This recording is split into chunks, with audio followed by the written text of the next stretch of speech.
Good day, Meticulous Moments audience. Thank you so much for joining us here at the Meticulous Moments podcast, where we facilitate community upliftment through leadership development. And today we have the wonderful privilege of spending time with the amazing Robert Pardi. Welcome, Robert. How are you? I'm doing very well, Juanita. Thank you very much for having me. And what an introduction, the amazing Robert Pardi. I hope I live up to it. Absolutely. Now, I know you. We've talked.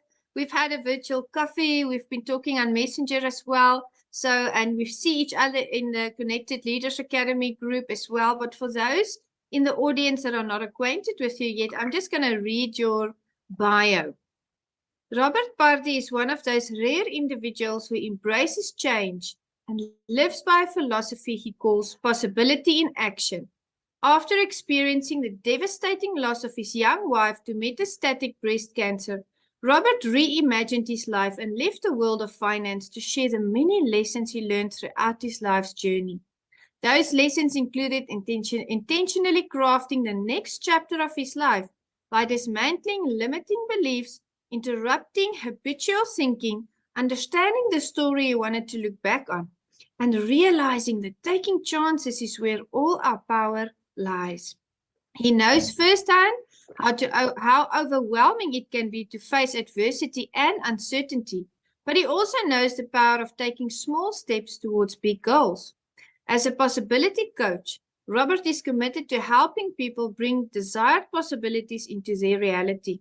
He acts as a catalyst to break people out of habitual living and consciously craft their life to live an elevated life experience through personal growth retreats, workshops, and individual coaching. He's also a three-time author, well-known international keynote speaker, and adjunct professor. He believes that personal growth is a lifelong journey and that we all have the potential to create the life we truly want. He's known for saying, possibilities exist all around us, but without action, they remain in the land of wishing. You can read more about Robert and his work at www.robertpardi.com. Robert, my goodness, we are in good leadership hands today. And, I just want to ask you, if you had to describe yourself in a sentence or two, how would you do that? Oh, that's a great question. So if I had to define myself, I would say that I am someone that is motivated by change and looking for continued new experiences. That's beautiful. Absolutely. And that's the part of the growth that comes out there, really chasing those possibilities. And how do we know what we are capable of if we don't try? I know Wayne Gretzky said, our famous hockey player from America said, you miss 100% of the shots that you don't take. And I absolutely love that quote, because if we don't try, how will we know? Now, I want to ask you, let's start with your history. You went through time in your life. I would like for you to explain to the audience what happened and how has that shaped you into the person that you are today? Sure. That is a beautiful question, because what I would love everyone listening to think about is, you have to think about who you are, where you are in your life, and if you love yourself. Yeah. Because if you do, then you have to thank everything that has happened in the past. Mm-hmm. So I am so blessed to be on the journey I am that I don't look back, let's say, in anger. Yes. But I'm actually going to back you all the way up to my childhood, because I grew up with an abusive alcoholic father. And that is really where I learned resilience. I didn't have the words for it, of course, as a child, right? But I learned resilience. I learned about grit. I learned about uncertainty. I learned about having to create a plan to get out of a situation that I couldn't necessarily control. What I could control was the forward movement. I couldn't control what was happening. So at a certain age, I finally did defend myself, because I got old enough to be big enough to defend myself. Yeah. And my dad was a typical bully. So from that moment, nothing happened.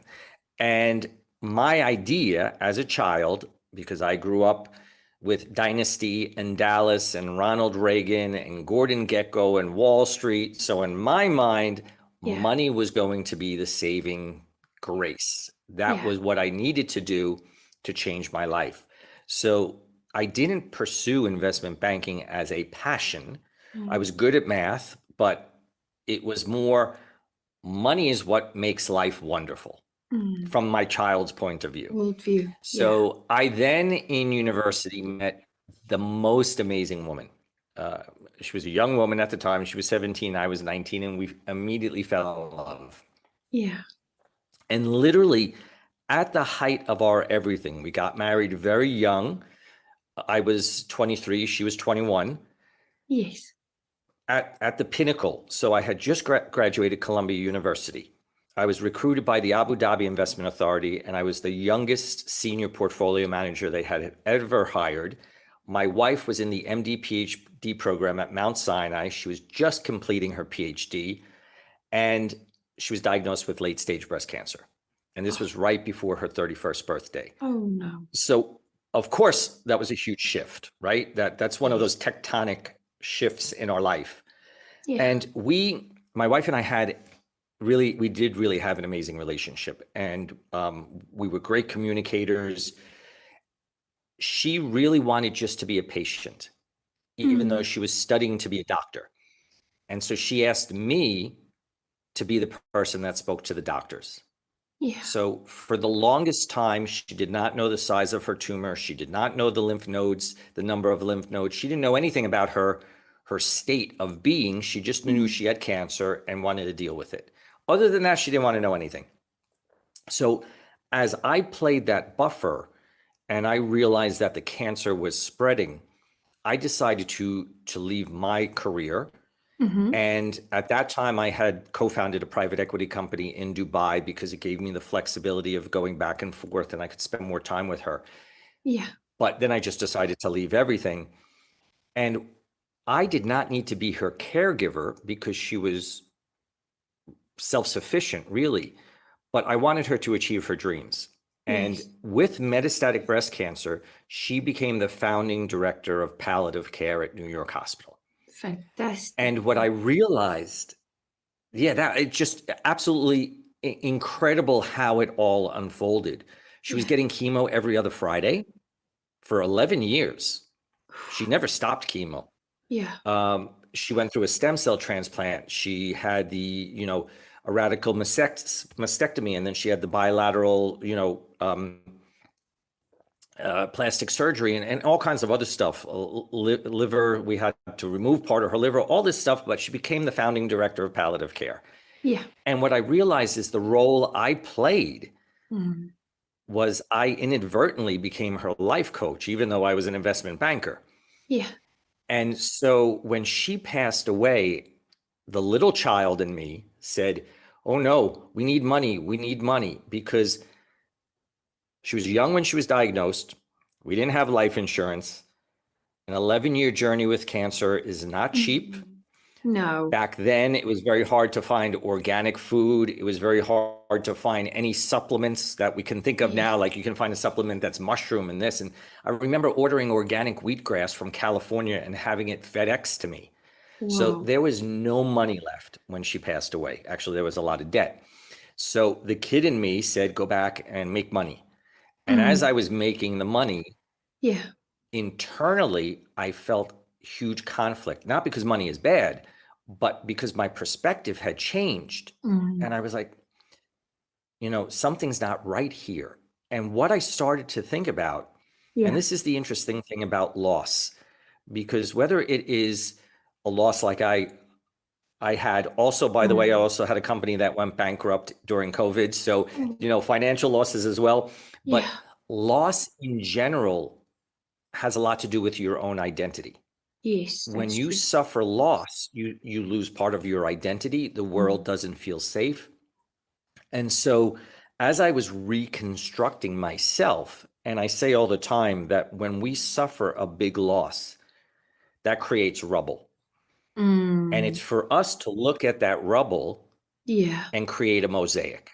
That's it. That's our role at that time. Pick up those pieces.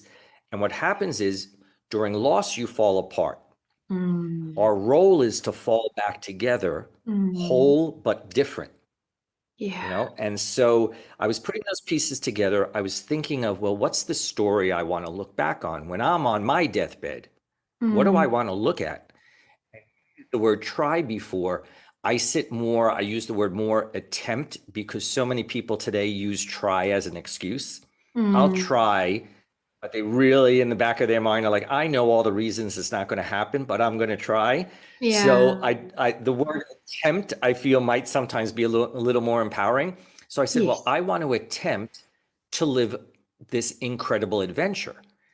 And so I looked at myself and I said, well, what do of course I miss my wife. I still miss my wife today. It's been how many years now? I miss her every moment. But when I looked at what I missed about my life with her, I realized I loved supporting her. I loved watching someone achieve a dream.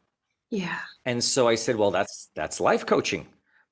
All right, if I'm going to make this change and I'm going to leave investment banking and the security of this job, and I was living in a 5-star hotel, and I met Paris Hilton, and I was living a life that you sort of dream of as the pinnacle of some sort of success, right? Yes. And Yes. it wasn't. So when I started to put the mosaic together, I'm like, okay, it's life coaching. I always had a dream to live in Italy. So I said, well, okay, let me look at that risk. Yeah. Worst case scenario is I have no money again, and I go and I live with my mom as almost a 50-year-old guy, which I can tell you the truth, that would have been a disaster. But I was willing to take that risk. I was willing to go down that road.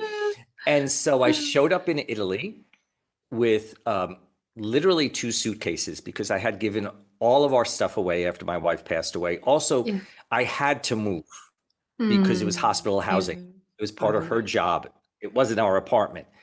Plus, my wife, being who she was just so phenomenal. She had said to me, she said, if I ever die before you, I want you to put all my diplomas, all the important things in the coffin with me. Oh my goodness, Because that's beautiful. I don't want you burdened with those things. Like, what do you do with my diploma? She's like, you'll feel bad if you keep it in the basement, but it doesn't make sense for you to hang it up. So I literally had nothing after she passed away. I just had my clothes because I had given all the stuff away, or it went in the coffin. So when I showed up in Italy after Dubai, I didn't speak the language. I didn't know anyone. I didn't have a place to live. I didn't have a job. I started teaching English for $8 an hour, which is very funny as a Columbia graduate, while I was going to get my coaching certificate to build the second chapter. Fantastic. And people thought I was crazy. They're like, you left all that money and your niece and nephew are making more money than you at McDonald's. What's the matter with you? You have a Columbia MBA. You should be making X dollars. And I said, I'm building a lifestyle. That's what my dream here is, an overall lifestyle. And the term I use is I right-sized my life, meaning that, some of my friends that I graduated with, they go yachting in the Maldives in the summer. Well, you know what? I don't make that money to go yachting in the Maldives, but I'm living exactly what I want. I live in a small little town in the middle of Italy. There's 900 people. I have a castle in my backyard. I live in a national park. I'm doing the work I love, but the investment, and anyone listening, I want you to think of what's happening in your life right now. Think of the difference between investment and sacrifice. Yes. That $8 an hour teaching English was an investment in my future. It wasn't a sacrifice. Yes. Eating pasta every night. Well, Italy, I mean, the pasta is amazing, right? The pizza is amazing, so you're not going to complain.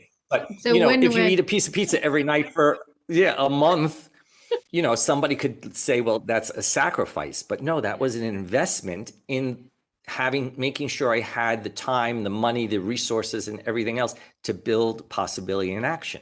Which, funny enough, that term I've been writing in a journal for as long as I could remember. That was the kid in me. Yeah. That was the alter ego to my father. My dad was the example of what I didn't want to be. That's it. Yeah. And it's so funny how things have changed, right? And I sound like I'm really dating myself, but when I think of Yeah. Instagram and Facebook, and you know me, I'm like, I don't know how to use Facebook. You and I have been trying to message Yeah. each other, and I'm like, I don't use Facebook, but we've fallen into this idea of comparison. And comparison comes from lack. We're Mm, not in that state of admiration. My mm, father was the person I did not admire. So as a yes. kid, I started reading books. Now, yes, at that point in time, the Republican Party was a lot different, but, Ronald Reagan to me was somebody to admire. He was a role Hmm. model. Other people were a role model. I looked at things and said, okay, who are the role models I can aspire to be? Yeah. And in admiration, in aspiration, there's power because it's not Yes. coming from lack.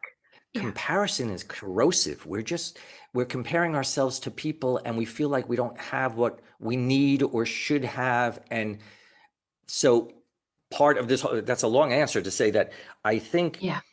what's so important is when you're building your story, you're building an identity and build that That's true. identity that you admire. Take the pieces from all those people you admire. CLA is a great organization because there are so many people that are so inspiring and there are so many different things from everybody that you say, I really admire the way that person handles that situation or overcame that difficulty or built this. And Yeah. those are things we can learn. Those are That's things we can true. put into practice. That's true. I So agree. Yeah. yeah. So Wonderful. that's how sort of I got to Italy. And I mean, you are in the heart of Italy. It's a beautiful, beautiful place. You're living your dream. A few things came, into my mind as you were articulating that. And the first thing, just to start, like at the end of, we'll work our way back, is, when we compare ourselves, we're actually competing with other people. And I always say to people, when you compare, you compete, and that's not a good strategy to use because we are all different. We are all in a different mind space. We all have different worldviews and destinies and dreams. And it's actually silly to compare yourself with someone else because their life story is not your life story. We have all of these Yes. resources in and outside of ourselves that we can use and really form and shape our destiny and our life. The power is within us to do so. And I was thinking, I was on a talk show the other day. I was on the other side of the interview. I was the guest. And for the first time ever, someone asked me, what is your definition of success? And no one had ever asked me that before. We've talked about the topic of success, but they haven't asked me what's my personal view. And without even thinking, my answer was, when I'm happy, I feel successful. Because if I get up in the morning and I can say, my goodness, it's a beautiful new day.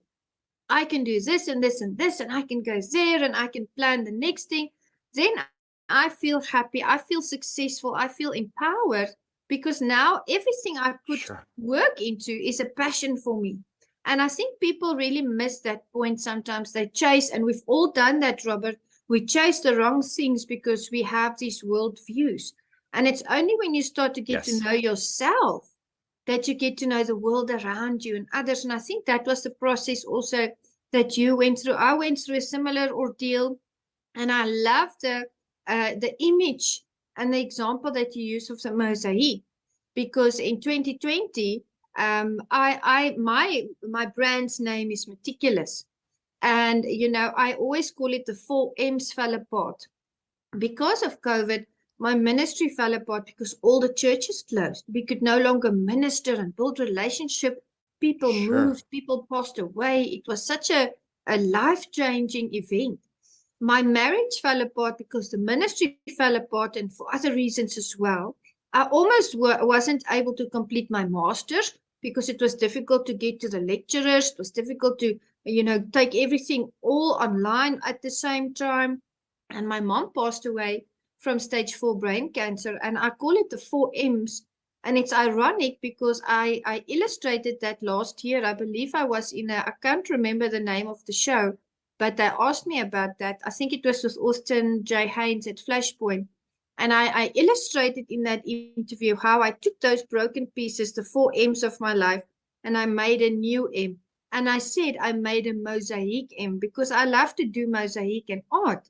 And when you in our initial virtual coffee mentioned that, I thought, my goodness, how amazing is it that we have similar, experiences, and people can learn from the conversation that we have here, to do that introspection, to see what's really important in life and what makes us happy. And I want to ask you, your business now that you've built, your coaching, what's the main focus? What is it centered around, and what's your approach? Sure. Great question. I think, the 4 M's, it's something that's so powerful when you talked about it. I just want to circle back to the idea of a mosaic, because part of this all came to my mind when I was in a church in Rome. And I remember Oh, looking at wow. the ancient mosaic floor. Oh, And if you look at the individual pieces, they were all cut by hand. mm, So each piece is imperfect, but it was the imperfections that created the depth and the beauty. that's And so it. when you were talking before about getting to know yourself and loving yourself and your unique and your worldview, first of all, a lot of us have absorbed a worldview from other people just because of the That's true. environment where we've never questioned it, right? Bob Yeah, Proctor talks about that all the time in terms of the paradigm. But it's also, we shy away from these ideas of imperfections. But there's no perfect or imperfect, there's just unique. And I so like that. that's part of what I bring to the work I do. The work I do is for someone to recognize that they are unique, their Mm, perspective is unique, what they bring to the world is unique. We are yeah, all content creators at the end of the day. The yes, example we leave behind of how we lived, those ripple effects, that's true legacy. That is the legacy. And so part of what I work on is getting people to get in touch with who they are internally, what their dream is, what their values are. Then we go very broad and we look at the future, and we look at what would be the story somebody would want to look back on. And yes. then we Your reverse legacy. engineer Yeah. your legacy. But the whole thing, what do you want to live as Mm, Juanita? What is the story Juanita is going to look back on, and her family, her friends, her children, and whoever is around at the time are going to take with them and talk about? And so for me, mm, the story was the adventure in my life, the yeah. attempting, the, stepping completely. I am so empowered by stepping out of my comfort zone. Mm, It is mm, something that the bigger the change, the more the risk, the more I feel like I'm growing and I'm stretching. That's just yeah. personally who I am. There's other people that are not like that. But when you are focused internally on really what makes you you and Mm, what your light is, yeah. then the whole idea, what possibility in action is bringing all the possibilities that you want into your reality so you can shine that light. And I joke all the time. I know it sounds very woo woo when we talk about all this light and stuff like that, but really what I'm talking about is your uniqueness, right? I love that. So Yeah. if you shine your light and the people around you need sunglasses, Yeah. they are not the right people for you. Mm, That's yeah. part of when we craft our story. The people may have to change, the setting may have to change. There's so much discomfort in stepping into that space, and that's why I love the idea of coaching in general, because it's to help people navigate those things.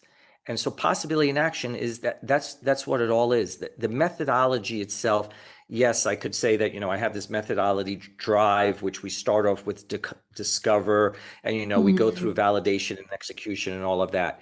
yes. It's fluid. It Mm, really is fluid, and it's understanding, like you said, that definition of success. yeah. For me, success is self-expression. Mm, I feel powerful. that my life will be a success if Yeah. I know I expressed myself, because then I truly existed. It's that idea of if a Yes. tree falls in the forest and no one is there to hear the noise, did the tree make noise? Well, if we're not showing who we are to the world, Yes. did we really exist while we were here? Yeah, good point. And Good point. so What was the point of it all then? Yeah. yeah, it could be entrepreneurship. It could be, just being the best cook possible. This gets us all into the idea of purpose, right? And purpose has Yes. become so big, maybe because Oprah talks about purpose all the time. And so we're all supposed to have this big purpose. Purpose could be helping an elderly person across the street. Yeah. It could be simple. It's not, we don't have to be Greta Thunberg, saving the environment. It's Yeah. just making sure that we're in touch with our values. And like Desiree became my purpose for sure. Yeah. And what I realized, I came up with a definition where I realized, because people ask me all the time, well, if you knew everything that was going on and she wanted you to basically hide it from her, wasn't it heavy for you?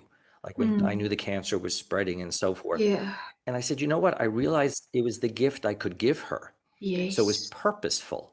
Beautiful. And I realized that for me, purpose is when passions come in alignment with your values and you want to give the results away. You're not doing it for a gold star or a pat on the back or to be in the news, Yeah. right? Yeah. You're doing it because it's in alignment with you. Yes. And so that to me is when I work with people, I need to understand and get to know them, get to know their values so they can break all the stuff maybe that has been hiding their light, hiding their uniqueness because it was just Breaks learned. through. Yes. You and I and everybody else has practiced the life we have. The way we're living has been practiced day after day after day after day, a lot of times unconsciously. I agree with you completely. And, you talked about alignment. You talked about that light. You talked about energy. And I really just feel, the energy that we put out there.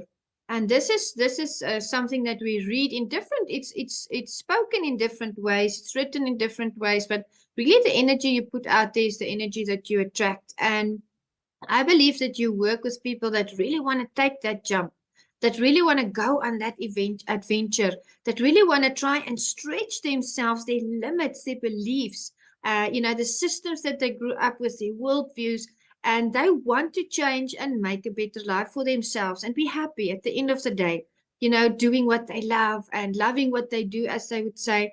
And energy to me, I had a question the other day in one of the calls, and the question was, what does integrity symbolize to you? And of course, we know the normal definitions of integrity is doing the right. I mean, just going to use a general one, doing the right thing. When people are not watching. But to me, everything that is connected to my life, to me, to my family, to my environment, is energy.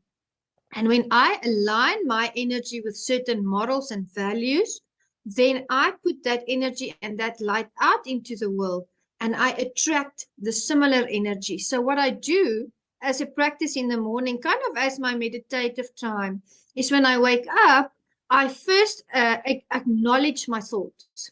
So, I'll think about what I'm thinking. Am I waking up in an anxious state? Am I waking up in a rushed state? Am I feeling grateful? Am I feeling blessed? And if that's a negative energy, because it happens to everyone, your body might be tired. Sure. Maybe you feel your day is a little bit too packed. I flip the script on that and I change it to gratitude. And I change it to blessing. And I change it to happiness. And I change it to excitement.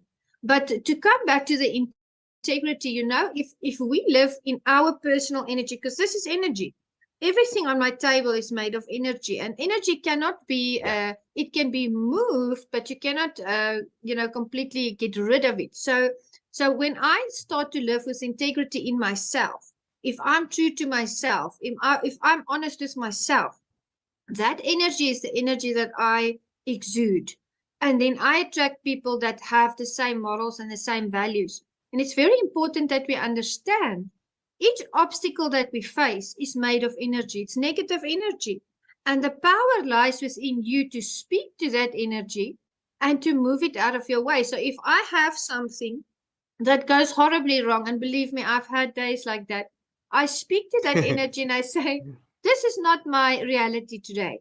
I'm going to be on time, in that venue. I'm going to do this successfully. This is going to be amazing. And, the moment people realize when the change comes in here and in our hearts, because our thoughts actually originate from our hearts.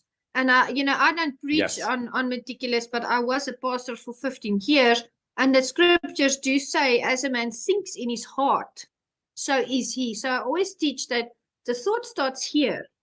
Then it becomes a thought in your mind. Then it becomes your words. Then it becomes your actions. And then it becomes your reality. Just imparting that positivity into your energy is so important. And I think that's part and parcel of becoming personally empowered. And Robert, you did that. You were in a difficult situation. The wife of your dreams, of your life partner in this reality, went through all of that. You were strong for her, and the universe really aligned both of you to become, man and wife, because I believe that you were there for a specific purpose, as you said. And I mean, look at everything that you faced. You've overcome the obstacles. You're living your dream life, and I think that's very commendable. Well, first, thank you very much. And just to touch on that idea of, the universe aligned, and I truly, I know I was meant to help Desiree on that journey. Yeah. To the point where, as an investment banker, I had a meeting on Windows on the World, the top of the Trade Center, September 11th, breakfast. Oh. I canceled it at 7:30 in the morning, and completely not like me at all. Last minute to cancel for no reason. I wasn't sick. I just canceled it. And so I look at that, and that's one of the many examples I've seen in my life of the synchronicity. In terms of the integrity, the energy, I love that, because the other side of integrity, we all think of it as, like you said, doing the right thing. But integrity means integral. It means everything is one, right? It's all this being inside. It's that core. So it's so important, the alignment you talked about. And the other thing as well is, it's funny, we do have a similar practice. And this is when I do my coaching or what the workshops or whatever, I talk about, do you approach life with obligation or opportunity, blessing or burden? That is a choice. That's a choice. That is a choice. And like you said, sometimes you will wake up in the morning. After Desiree passed away, I suffered insomnia to the point where I actually was hospitalized. They had to actually medicate me to make me sleep, because it was just one of those weird things. My body just went out of whack, because I think the 11 years that she journeyed with cancer, I never even had a cold. I was completely 100% healthy. I think my body just finally just gave out afterwards.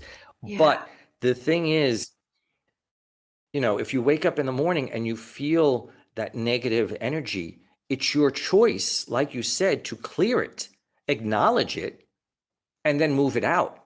So I absolutely love that. And for anyone when listening, we are talking, let's say, about personal growth and development, but this is also leadership. This is also parenting. This is also teaching.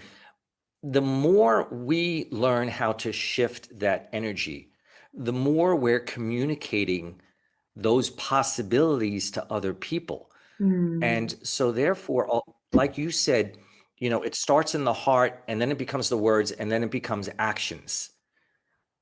Those actions have ripple effects on everybody. So if you can get back to start, like you said, at your heart and shift that energy, it's a blessing instead of a burden. It's an opportunity instead of an obligation. Your day unfolds a lot better. Absolutely, Robert. Absolutely. And my goodness, you and I can talk for hours on end. We've almost come to the close of our session. Thank you so much for blessing us, with your knowledge and your wisdom and experience. And I want to ask you, are there any words of wisdom that you want to leave with the audience that they can really, just take and make it their own and to help them on their life journey? Beautiful question. Thank you for giving me that opportunity. What I would say, and it actually comes from one of my books, and it comes from the experience with Desiree. So we were talking about comparison. We were talking about success. We were talking about all these things. What I want people to think about, and seriously think about it, is that you can only live an extraordinary life when you value the ordinary moments. Oh, that's beautiful. Don't let the ordinary moments pass you by. And that is so beautiful. And I agree with you wholeheartedly, because here at Meticulous Moments, it's all about being in that moment, being present. And I always tell, the audience, and I tell the guests that if we can see the magic and the synchronicities in the small things, my goodness, imagine when the big breakthroughs come and we overcome these big obstacles, So I really appreciate you taking the time to be here with us at the Meticulous Moments podcast. And I want to encourage the audience to follow you, network with you, and cheer you on. And thank you so much just for being an inspiration to us all. Well, thank you, Juanita. This has been absolutely beautiful. Thank you. Thank you, Robert.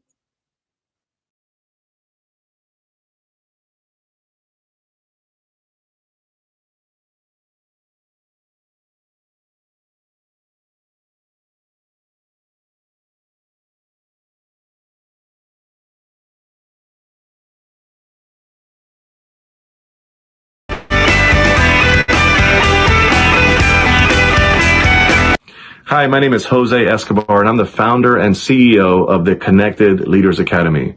We're the #1 fastest growing community and tribe of some of the highest level entrepreneurs all around the country and around the world.